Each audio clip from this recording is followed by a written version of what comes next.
19 anyos.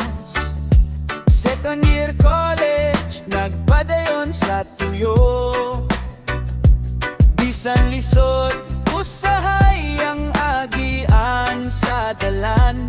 Nagpaningkamot gihapon na rondang gumakapot tanan. Paningkamot yun sa imong mga pangandoy.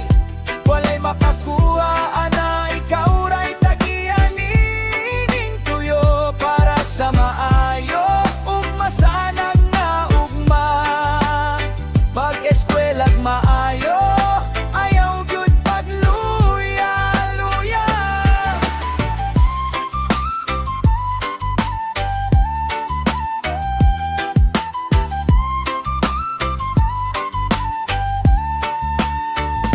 Imong ginikanan nga budlay adlaw ug gabi, ug imong iyaan naron makapadayon ka sa imong pagtuon nga dali numdume. Pirmi ang ilang mga sakripisyo, maoy inspirasyon sa mataglakang sa imong biyahe.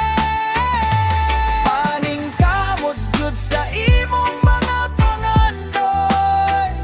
Walay makakuha ana, ikaw ray tagian ining tuyo para sa maayo ug masanag nga ugma.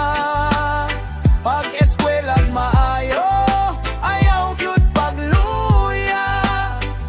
Kanang babae, ulahin na lang una.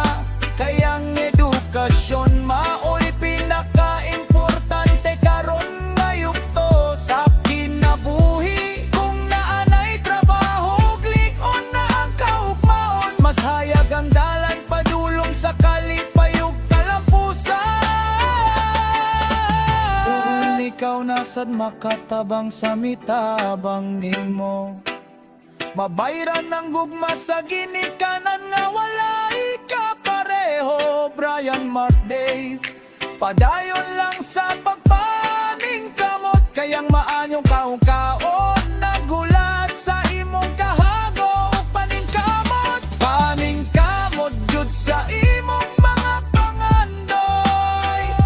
Walay makakuha ana, ikaw ray tagian ining tuyo para sa maayo ug masanag